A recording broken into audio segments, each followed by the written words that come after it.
Oke, Assalamualaikum warahmatullahi wabarakatuh. Perkenalkan aku Sandi, yang di sini akan menjelaskan materi tentang urinalysis. Oke, lanjut. Oke, pertama-tama kita bahas dulu kayak untuk sistem urologi sendiri, dia itu melalui empat tempat gitu. Yang pertama itu dari ginjal, kemudian difiltrasi, kemudian menjadi urin, dan masuk ke ureter. Kemudian setelah di ureter, dia akan masuk ke dalam tempat penampungan urin yang disebut sebagai vesica urinaria atau VU disingkatnya. Kemudian eh, setelah nanti mendapat rangsangan atau hampir penuh untuk vesika urinarianya, dia bakal dikeluarkan melalui uretra ke ostium penis untuk sebuah proses namanya kencing itu. Oke, kita bahas dulu untuk struktur ginjalnya karena lumayan penting. Jadi ini untuk makroskopisnya sebelah kiri sini. Nah, bisa dilihat nanti mungkin di praktikum anatomi bakal dilihat yang lebih jelas.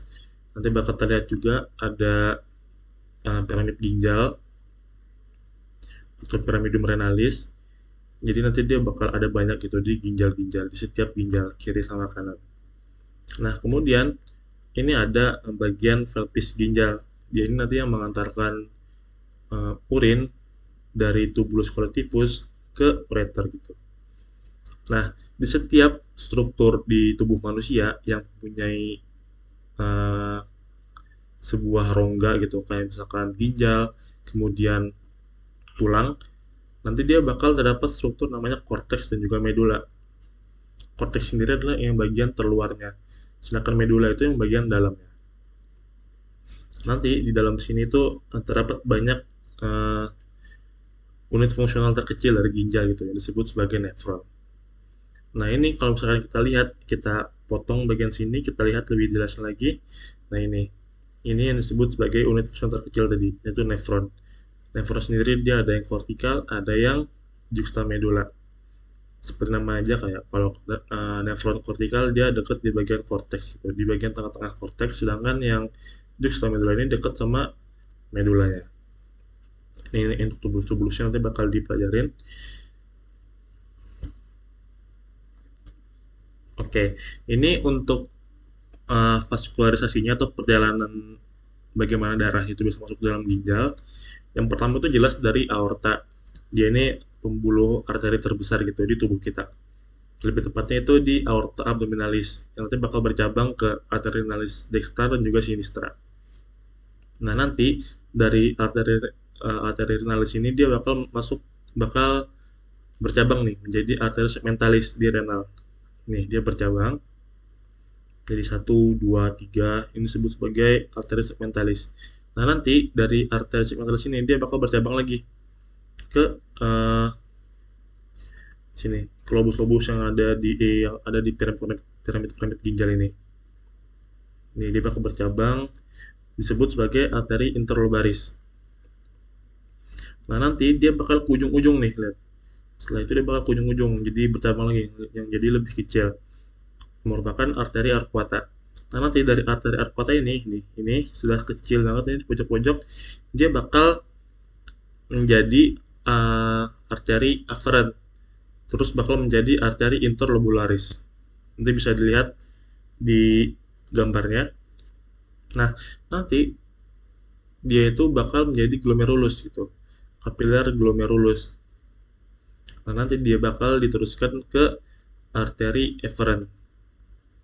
Arteri efferent jalan-jalan, terus ada yang peritubular kapiler, terus dia bakal berubah menjadi vena arcuata untuk dikembalikan darahnya itu ke jantung untuk ditukar ke paru-paru untuk mengisi oksigennya lagi. Oke, untuk vaskularnya segitu, kita lanjutkan. Ini mungkin untuk gambaran yang nggak ada apa ya, nggak ada kayak gini-gininya. Ini lebih ke memperlihatkan ke bagaimana sih darah itu difiltrasi untuk menjadi urin itu. Ini tempat-tempatnya ada glomerulus, kemudian ke tubulus proximal, terus ke lengkung Henle, terus ke tubulus distal, kemudian ke tubulus collectivus di sini. Namanya juga ductus colligentes. Ini ada yang tadi juxtamedula, ada yang nefron kortikal. Paling banyak itu yang kortikal. Nah, ini perjalanan tadi dari tubulus ke convolutus proximal. Nanti yang proximal sendiri dia terbagi menjadi dua gitu, ada yang early sama late. Nanti yang di reabsorpsi itu sama disekresikan itu bakal ada yang sedikit berbeda gitu. Lanjut ke lengkung Henle, ada yang tipis, yang thin descending limb ini, terus ada yang tebal, yang thick ascending limb. Nanti dia bakal menjadi tubulus convolutus distal, nanti bakal menjadi tubulus ductus collectivus gitu. Kita next dulu. Nah, ini untuk gambaran yang lebih kecilnya lagi. Ini sudah mikroskopis, nanti mungkin kalian belajar di histologi. Nih, dia bakal ke glomerulus. Di glomerulus sendiri nanti dia bakal ada kapiler-kapilernya gitu. Terus nanti ada porosit, ada food process. Bagian luar ini yang kayak ini, yang menonjol-nonjol gini, kayak jari tangan gitu, kayak gini. Itu ada food processnya. Kemudian ada filtration slit, dia itu celah di antara food process ini. Jadi kayak gini, nih. Ini kan food process. Celah-celah yang di samping ini disebut sebagai filtration slit. Nah, ini basement membran basalis gitu. Jadi dia ini yang membatasi antara sel-selnya ini ke lumen-lumennya. Dia yang membatasi di antara dua lumen ini. Ada lumen dari kapiler glomerulusnya sama lumen di kapsula Bowman. Nanti juga bakal ada pori-porinya. Ini nanti bakal ada fungsinya tersendiri. Kita next dulu. Nah, ini tadi yang kau sebutkan kayak ada pori-porinya. Nanti dia ini yang bakal ngebuat darah itu dia nggak bisa lewat gitu, sel-sel darahnya. Sedangkan untuk plasma-plasmanya kayak cairan-cairan itu dia masih bisa nembus, merembes gitu. Nanti ada lapisan lagi di setelah dari pori-porinya ini, yaitu tadi adalah lamina basalis gitu. Yang dia ini fungsinya itu tuh untuk mencegah dari filtrasi protein, karena protein itu sendiri dia sangat diperlukan dalam tubuh gitu. Contohnya kayak DNA dia tuh kan membentuk suatu protein yang dibuat untuk suatu kebutuhan khusus gitulah. Jadi nanti dia itu nggak akan difiltrasi, nggak akan dibuang, bakal digunakan seoptimal mungkin dalam tubuh kita. Terus nanti ada nih setelah misalkan kan itu yang difilter yang nggak bisa lewat itu yang besar. Nanti ada ukurannya yang lebih kecil, yang sedang, yang medium gitu. Nah, nanti dia itu bakal ditahan sama si ini, sama slit membran, celah-celahnya ini kan kalau celah-celahnya dia namanya filtration slit, tapi nanti dia bakal ada membrannya disebut sebagai slit membran. Dia ini yang mencegah dari protein ukuran sedang biar nggak bisa lewat gitu. Nah, ini nanti ini bentukan lainnya nih, tadi si food process tadi kayak gini, celah-celah kayak jari nyatu gitu ini. Celah-celahnya tuh ada filtration slit namanya. Ya, ada podositnya. Kita next. Nah, ini untuk gambaran yang lebih apa ya, lebih dalam lagi. Nih, ada podositnya. Nanti dia bakal menyatu gitu, bakal kayak terhubung-hubung. Terus ada celah-celahnya si filtration slit tadi. Nah, ini food processnya. Ini termasuk dalam struktur epitel. Nah, nanti ini ada membran basalis. Terus ada endotel. Terus ada lumen dari kapiler-kapilernya. Nih, the barriers is negatively charged, which will repels the negative charge ion from filtration. Jadi dia ini bakal mempersulit itu untuk ion-ion negatif untuk bisa di filtrasi gitu.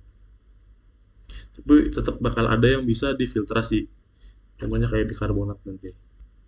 Kita next dulu. Nah, kita masuk ke tahap terbentuknya urin. Yang pertama itu ada filtrasi,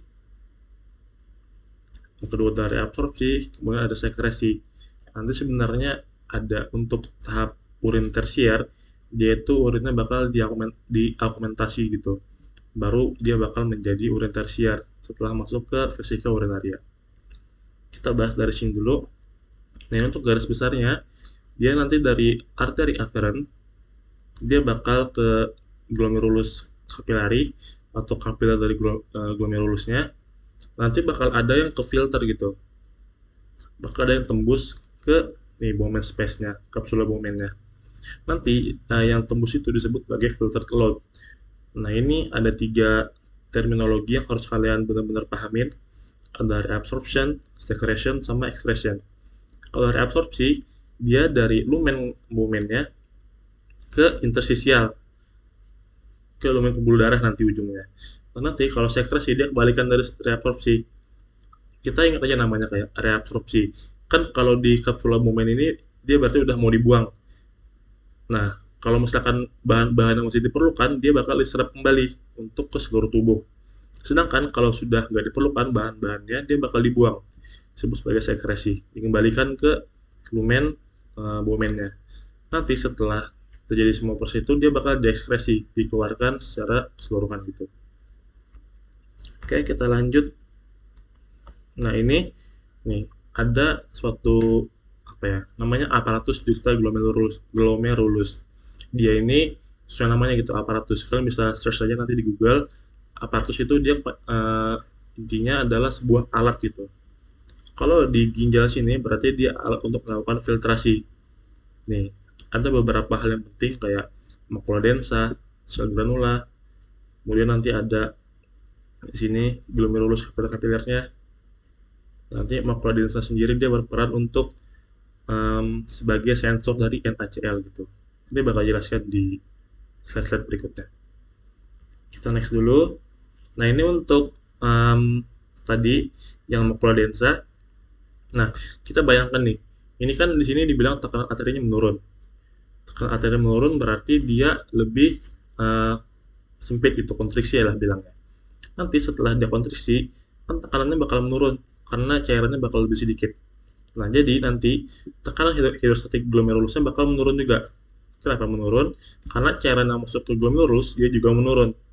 Jadi dia cuma terisi sedikit gitu, makanya tekanannya juga sedikit. Nah, karena cairan yang masuk sedikit, kemudian tekanan juga sedikit, otomatis dari LFG atau laju filtrasi glomerulus atau GFR, glomerulus filtration rate-nya bakal menurun juga, karena yang difiltrasi itu sedikit. Nah, karena ini filtrasi sedikit dan LFG-nya menurun, otomatis kadar NaCl di glomerulus ini dia bakal mengurang. Di aparatus juxtaglomerulus ini dia bakal mengurang. Nah, si makula densa ini dia bakal kayak ngeh gitu. Oh, ini NaCl-nya kurang gitu. Kurang yang ke makula densa. Nah, dia ini bakal melepaskan suatu enzim namanya renin gitu.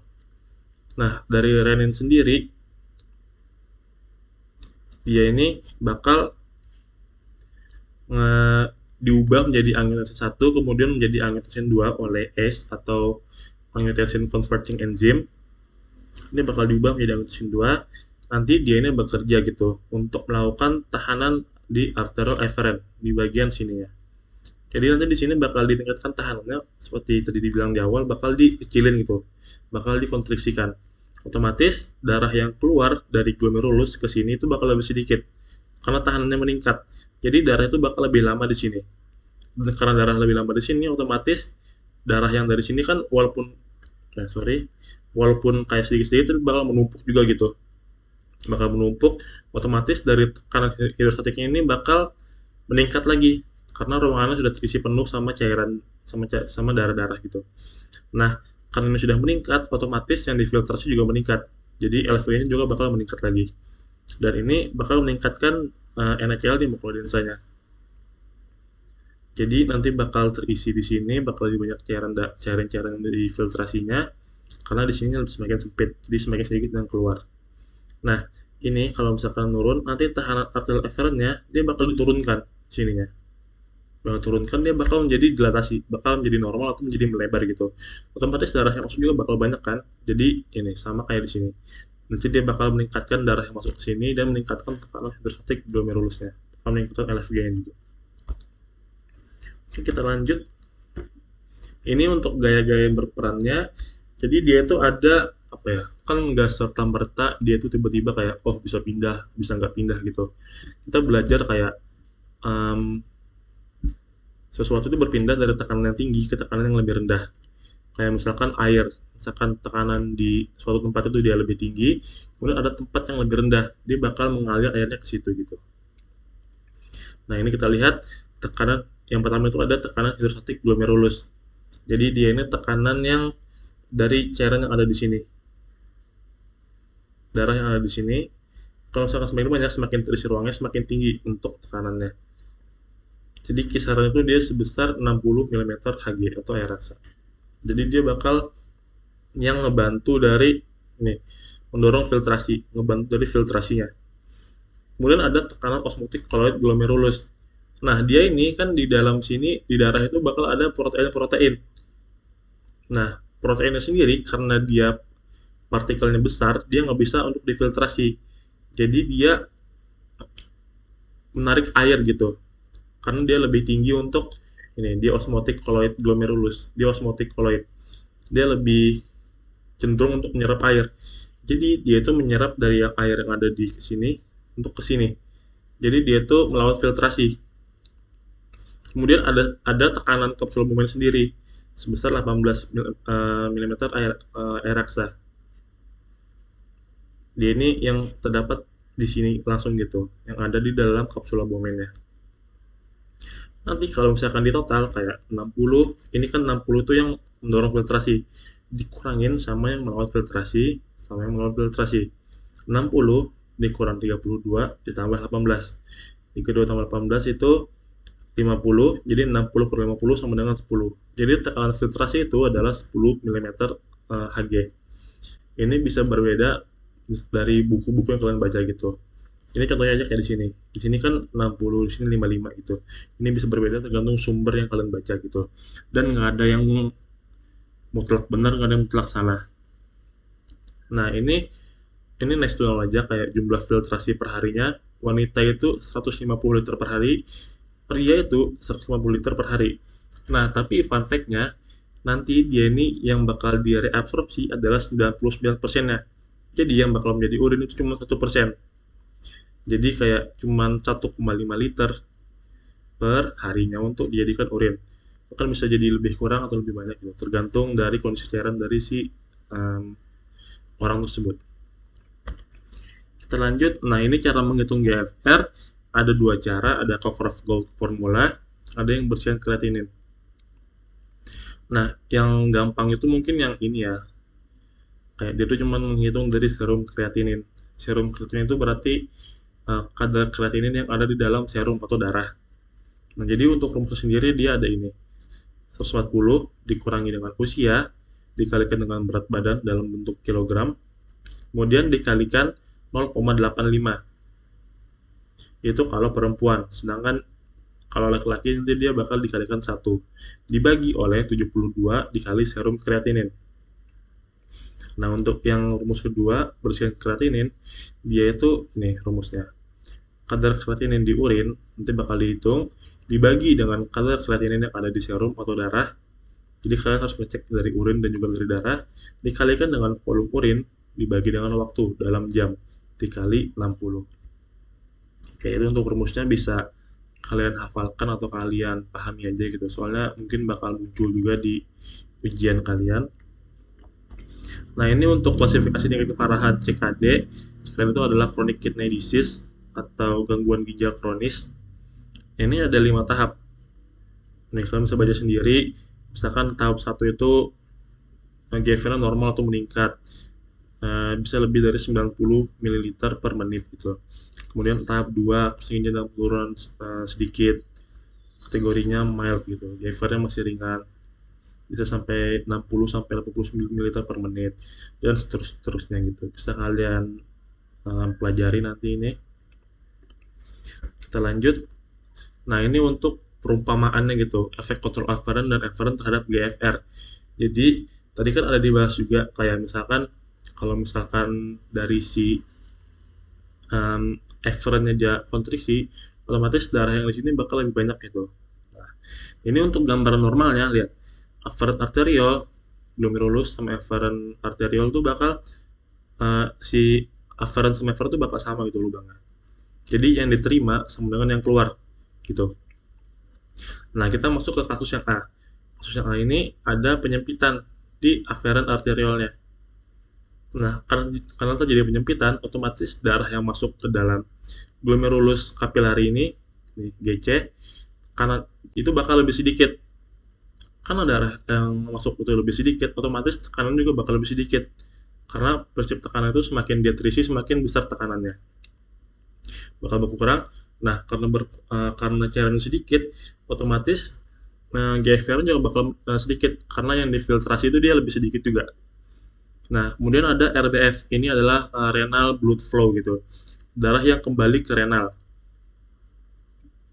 Jadi dia bakal menurun juga. Karena apa? Karena yang masuk aja sedikit, otomatis yang keluar juga sedikit gitu. Itu perumpamaan yang paling gampang gitu. Contohnya kayak selang gitu. Selang kalian sempitin di pojoknya, itu yang keluar bakal lebih sedikit.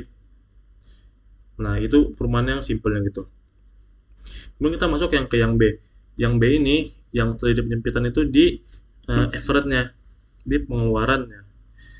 Nah, jadi darah yang masuk itu ke dalam glomerulus kapilari itu dia normal. Jadi dia tuh bakal terisi secara normal, dan karena terjadi penyempitan, otomatis dia bakal terakumulasi di sini.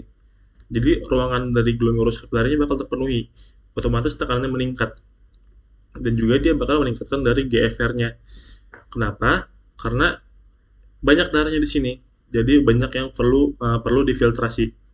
Otomatis filtration rate-nya bakal meningkat. Nah, RBF-nya menurun. Kenapa? Karena darah yang keluar nih, lihat, dia dihimpit gitu. Jadi darah yang kembali ke ginjal itu lebih sedikit karena ini terdapat tahanan di sini ya.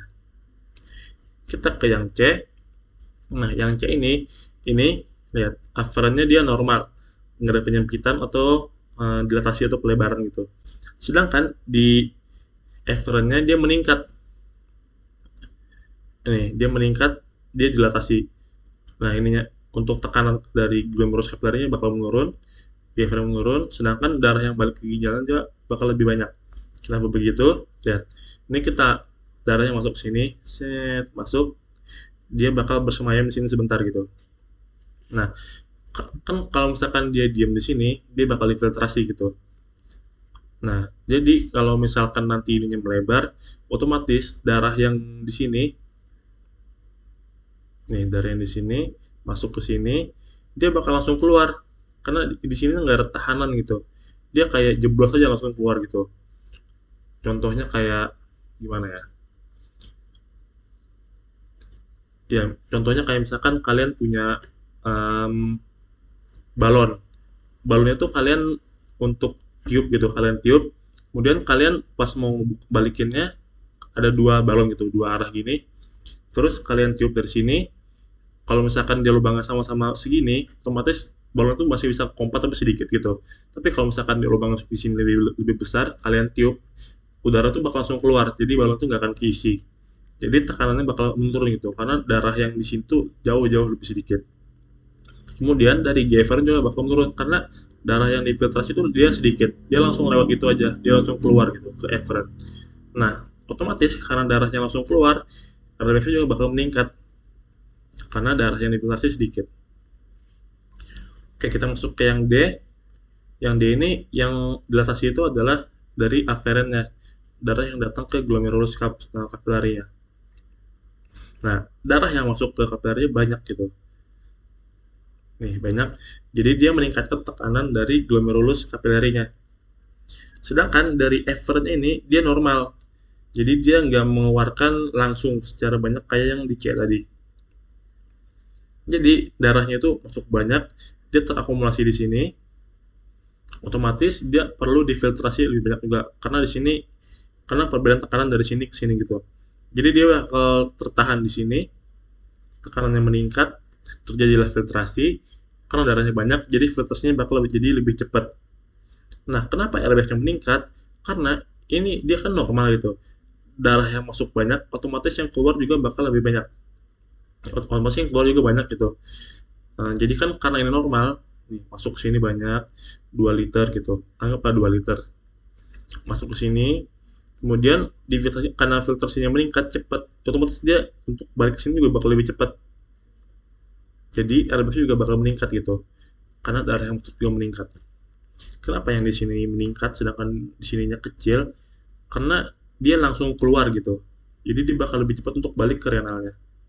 Jadi itu untuk kayak jadi lebih banyak gitu. Oke, kita lanjut ke bagian reabsorpsi sama sekresi di sini. Pertama-tama kita bahas dari tubulus convolutus proximal. Dia ini nanti bakal terbagi menjadi dua, ada yang early sama yang late gitu. Kita langsung next dulu. Nah ini di sini dia banyak cairan, banyak air yang di reabsorpsi gitu ke pertubulus kapiler.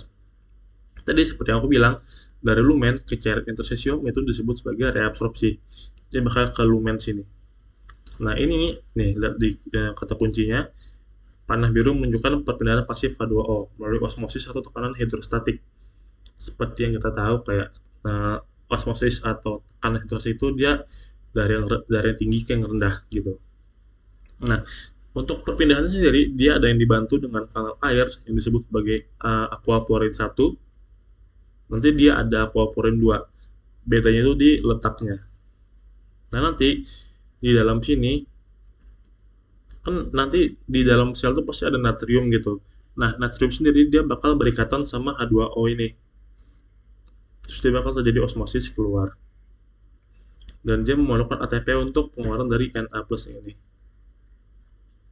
Nah, kemudian setelah dia di cairan interstisium, tekanan hidrostatik dia karena ini kan dia keluar sini, otomatis air yang ada di cairan interstisium itu bakal lebih banyak.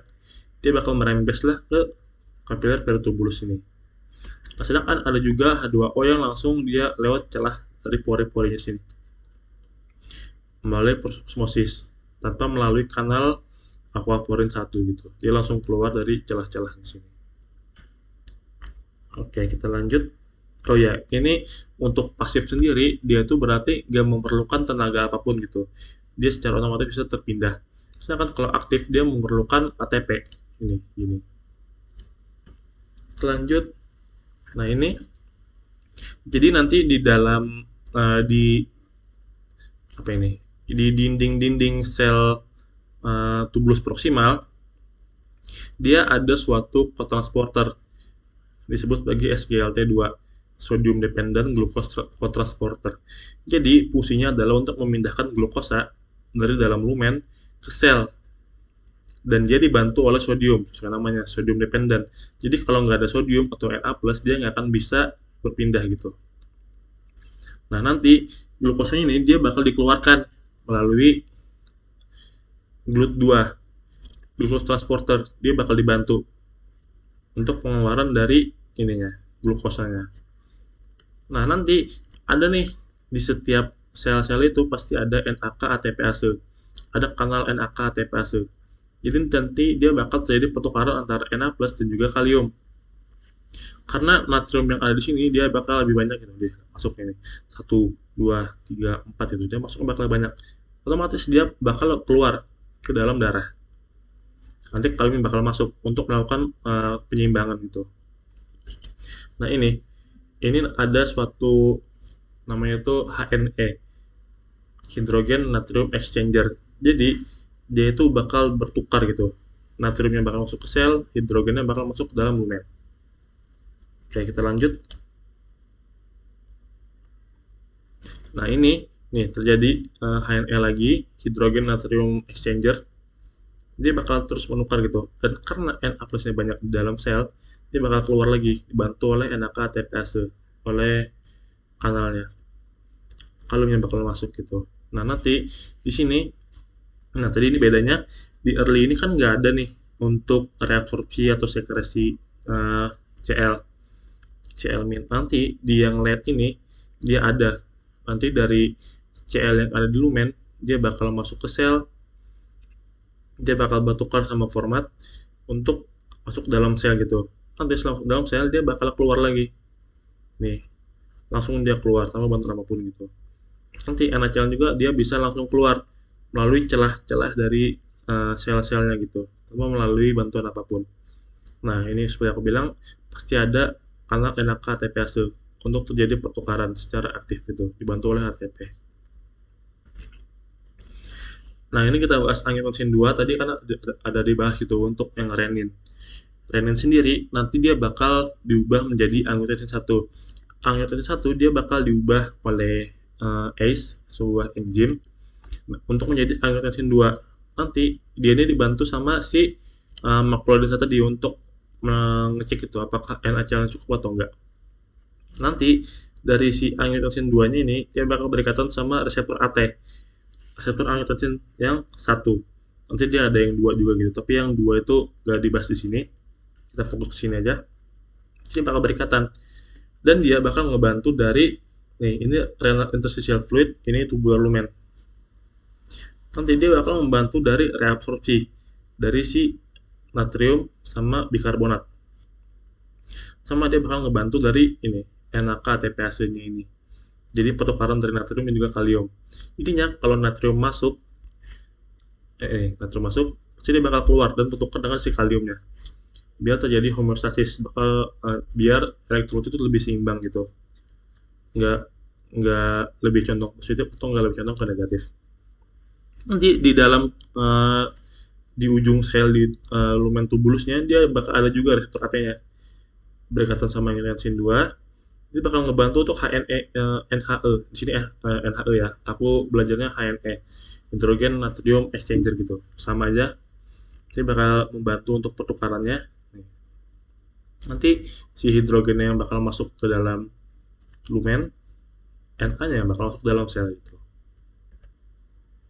Oh ya, untuk fungsinya apa? Fungsi seperti aku bilang tadi, biar untuk keseimbangan elektrolit itu lebih terjaga gitu. Nggak condong positif atau negatif di suatu tempat gitu.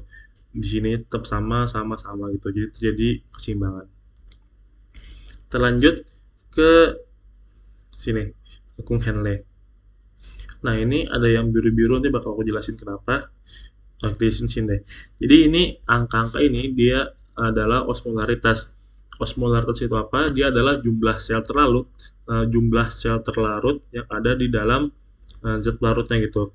Contohnya kayak ion-ion dalam air gitu. Dia zat larutnya adalah air, sedangkan zat larutnya adalah ion-ionnya. Nah ini nanti di sini karena osmolaritasnya dia lebih rendah, otomatis airnya itu dia nggak akan bisa direabsorpsi gitu. Dia nggak akan bisa direabsorpsi dari sini karena prinsipnya pasti sama gitu, dari tekanan tinggi ke tekanan yang rendah.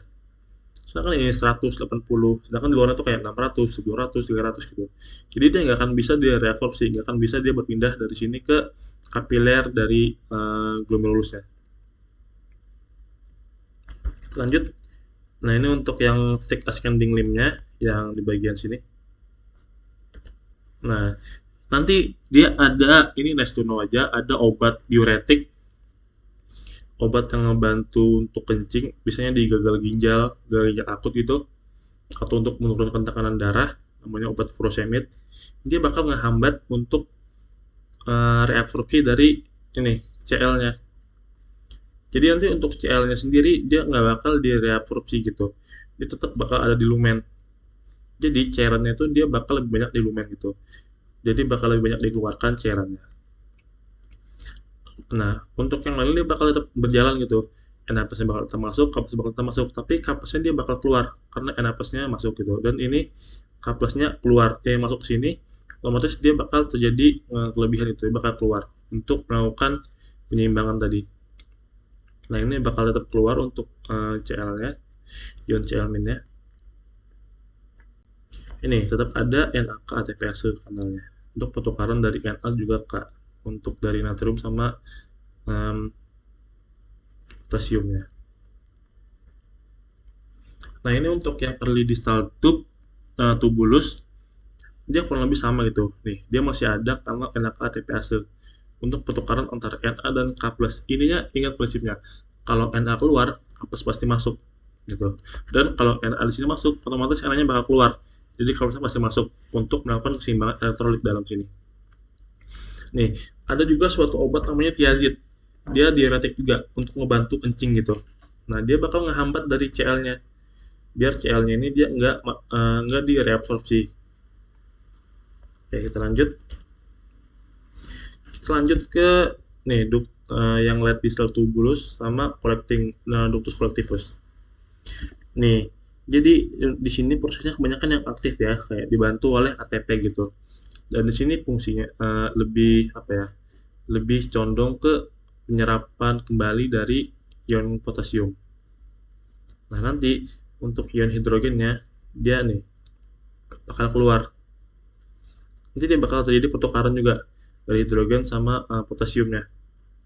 Bertukar, kalau ini masuk. Nah, nanti ini bakal bertukar juga dibantu oleh ATP. Kaliumnya karena dia udah kelebihan dia bakal keluar gitu. Nah, oke. Okay. Ini terjadi di alpha intercalated cell gitu. Oke, ini untuk ion potasium secretionnya ini terjadi di principal cell. Nah, nanti ada suatu channel namanya adalah enak epithelial sodium channel. Jadi dia ini adalah untuk melakukan sekresi, bukan sekresi, untuk ini reabsorpsi ya, Na+ ke dalam sel. Nah, karena dia berlebihan dalam sel, otomatis dia dikeluarkan. Dan ini yang potasiumnya kan jadi pertukaran, terus dia masuk ke sini. Dan karena kelebihan, dia bakal dikeluarkan lagi ke dalam lumennya. Karena dia udah kekurangan dari ion positifnya nih. Masuk ke sini, jadi ke sini kayak lebih negatif. Inilah yang bakal mengisi ke negatif tersebut menjadi lebih positif gitu. Masuk. Nih, ada channel-channelnya bisa diingat. Ada big potassium channel, ada renal outer medullary potassium channel. Lanjut. Nah, ini untuk balik dari tadi kan ada thiazid sama furosemide itu adalah diuretik gitu, obat diuretik untuk membantu kencing. Nah, kan ada namanya ADH, anti diuretik hormon. Dia dihasilkan di otak gitu. Nanti kan belajar mungkin untuk belajar ya di anatomi gitu. Nanti dia ini bakal meningkatkan jumlah UT1 atau urea transporter. Urea transporter untuk urea sendiri dia itu merupakan komponen paling banyak di urin gitu. Jadi kalau misalkan dia diserap kembali, otomatis urin jadi lebih pekat. Jadi urinnya bakal apa ya, lebih pekat, lebih sedikit cairannya. Jadi dia bakal lebih lama untuk kencingnya gitu. Jadi dia bakal nahan kencing. Nah, ini di pembuluh darah dia juga ada reseptor V1 vasopressin. Sedangkan di sini adalah reseptor V2 yang ada di ginjal di sel-selnya ini. Nah, kita bahas ini ADH anti diuretik hormon. Dia bakal berkaitan sama ini R reseptornya. Nah, nanti dia bakal apa ya? Nanti anggaplah kayak ADH ini adalah kamu sebagai bos gitu, bos dari petinggi yang sangat tinggi gitu. R ini adalah manajer dari sebuah misalkan toko, manajer tokonya. Nah, GS sama AC ini dia adalah karyawannya. Nanti kamu bakal telepon si manajernya untuk mulai kerja nih. Kamu telepon si R, telepon, halo kerja dong. Ya, jangan sampai kita pipis gitu. Jangan sampai kita buang air kecil. Nanti si R ini dia bakal ngebangunin si GS sama AC-nya. Nah, nanti dari AC sendiri dia aku lupa panjangannya ya untuk AC sama GS ini. Nanti mungkin bisa dicari. Nah, nanti dari AC ini dia bakal ngerubah ATP menjadi CAMP, cyclic amino monofosfat gitu. Nah, nanti dia ini bakal diubah menjadi protein kinase A yang bakal berubah menjadi phosphorylation gitu. Nah, nanti dia bakal ngebentuk sebuah kanal air. Kalau di proksimal tadi namanya adalah aquaporin 1, kalau di distal dia disebut sebagai aquaporin 2. Nanti dia bakal nempel di lumen. Bakal di sel yang mengarah ke lumen gitu. Nanti untuk ureanya, untuk cairan-cairan dia bakal masuk ke sini otomatis. Karena dia ada pintunya gitu. Ini terbuka lebar.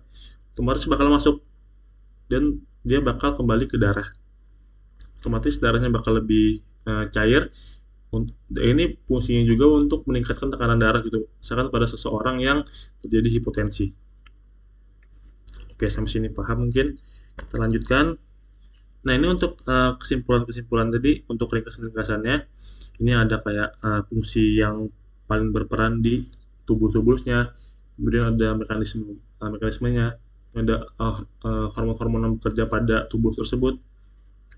Nih, kalian bisa baca sendiri. Kita lanjut ke, nah ini juga kesimpulan kayak nanti yang paling banyak diserap di bagian tubuh itu apa aja sih, kayak mungkin ini kan bisa pelajarin gitu karena penting buat di UB, di ujian-ujian juga. Nih, yang garis lurus itu dia pasif, jadi dia nggak memerlukan bantuan apapun gitu, nggak memerlukan bantuan ATP. Sedangkan yang ini bergelombang-bergelombang, dia aktif transport, dia sekresi gitu, dia perlu bantuan dari ATP. Nih bisa kalian pelajarin, kalian lihat aja. Ini paling banyak H2O di mana, di reabsorpsi, di sekresi gitu. Oke, aku next. Nah, ini untuk reabsorpsinya sendiri, nih lihat. Seperti yang aku bilang tadi, yang difiltrasi itu kan 150 sampai 180 gitu, tergantung dari gendernya. Sedangkan yang di reabsorpsi itu adalah 99% ya. Jadi lihat nih, natriumnya. Yang difiltrasi itu dia 26.000. Sedangkan yang di reabsorpsi dikembalikan ke dalam tubuh, dia 25.850. Jadi yang disebut itu cuma 150 yang difilter, yang bakal dibuang. Nih, potasiumnya juga cuma 40 gitu. Jadi dia sangat-sangat sedikit gitu. Karena tubuh itu dia perlu elektrolit untuk menjaga hidrasinya. Nih bisa kalian pelajarin. Nih, air aja, air nih. Dari 150.000, dia cuma 1.000 yang dibuang sebagai urin gitu. Sisanya tuh diserap untuk menghidrasi tubuh. Nah, kita masuk ke RAAS, renin angiotensin aldosteron system. Jadi ini ceritanya di pembuluh darah. Nanti dia ada dari si hepar menghasilkan suatu enzim angiotensinogen gitu. Nah, nanti dari ginjal tadi karena dia kekurangan dari NaCl gitu, dari si molekul saya dia bakal ngasilin si renin. Renin bertemu dengan angiotensinogen, dia bakal berubah menjadi angiotensin. Angiotensin yang satu. Nah, di paru-paru dia menghasilkan suatu enzim. Namanya adalah angiotensin converting enzyme. Dia mengubah angiotensin satu menjadi angiotensin kedua. Nah, dia ini ada beberapa fungsinya nih, lihat panahnya. Ada sebagai vasopressin, ada sebagai vasokonstriksi arteriol, ada untuk meningkatkan haus ke otak gitu ini. Terus ada yang ke korteks adrenalnya untuk menghasilkan aldosteron. Aldosteron sendiri dia bakal ngasih feedback positif ke ginjal untuk meningkatkan reabsorpsi natrium di tubuh-tubuh yang ada di ginjal tadi. Sedangkan Cl-nya itu dia bakal mengikuti secara pasif. Jadi karena Na-nya dia keluar, Cl dia bakal mengikuti keluar biar terjadi keseimbangan elektrolit gitu di tubusnya, di sel-selnya. Otomatis Na dan Cl-nya ini dia bakal dihemat gitu karena dia lebih banyak diserap, bakal dihemat. Nah, nanti dia secara osmotik dia menahan lebih banyak H2O di Cs. Nah, otomatis airnya itu bakal banyak gitu. Jadi untuk NaCl-nya nih, dia membantu memperbaiki dari penurunan dari NaCl dari sini ya. Dia membantu memperbaiki. Ini adalah rangsangan tadi, rangsangan yang ngebuat si ginjal menghasilkan renin. Nah, itu balik ke angiotensin 2, dia ada yang vasopressin, jadi reabsorpsi H2O di tubuh ginjal bakal lebih banyak gitu. Vasopressin ini salah satu contoh dari ADH. Kayak namanya aja vasopressin. Berarti dia melakukan pressing ke vasonya. Otomatis disebut sebagai vasokonstriksi. Jadi dia bakal mempersempit pembuluh darah gitu. Jadi tekanan bakal menurun dan bakal banyak diserap untuk H2O-nya. Nih, dia bakal meningkatkan haus. Kita kalau haus itu otomatis kayak kita mikir bakal minum. Nah, asupan cairan bakal meningkat. Nih, bakal masuklah ke sini. Dia bakal memperbaiki dari ini. Nih, ada vasokonstriksi arteriol juga. Biar darah yang dibutuhkan itu bakal lebih sedikit. Jadi dia bakal menghemat air. Gitu. Ini untuk kesimpulan dari RAS. Kita lanjut. Nah, ini untuk sistem persarapannya mungkin kan bakal lebih dipelajari di anatomi ya, di sistem saraf atau nanti mungkin di anatomi yang berikutnya. Nih, jadi dia ini sistem simpatis sama parasimpatis diatur kedua ini. Nah, yang hijau ini dia nervus parasimpatis sama nervus pudendus. Nah, pudendus sendiri dia lebih condong ke sphincter eksternalnya. yang membantu kita bisa menahan dari pipis itu. Nah, untuk parasimpatis sendiri dia di nih uretra ya. Uretra sama di vesika urinarianya di bagian tubuhnya gitu. Nah, ini untuk jarak-jaraknya bisa kalian ingat aja buat nanti di anatomi. Nanti, wah, jadi untuk saraf simpatisnya dia bakal dari L2 gitu. Nanti bakal mempersarapi secara simpatis di vesika urinaria ini. Oke. Nih, dia fungsinya untuk dilator untuk yang parasimpatis. Sedangkan untuk yang simpatis dia ada yang A1 sama yang beta 2. Yang alpha 1 itu dia sebagai konstriktor untuk mengecilkan itu. Sedangkan yang beta 2 dia buat dilator untuk memperlebar dari sininya. Oke, mungkin sekian dari aku. Kalau misalkan terdapat kesalahan aku minta maaf. Kalau misalkan ada pertanyaan bisa kalian tanyakan ke kakak asistennya ataupun langsung ke aku juga nggak apa-apa. Mungkin sekian dari aku. Wassalamualaikum warahmatullahi wabarakatuh. Terima kasih.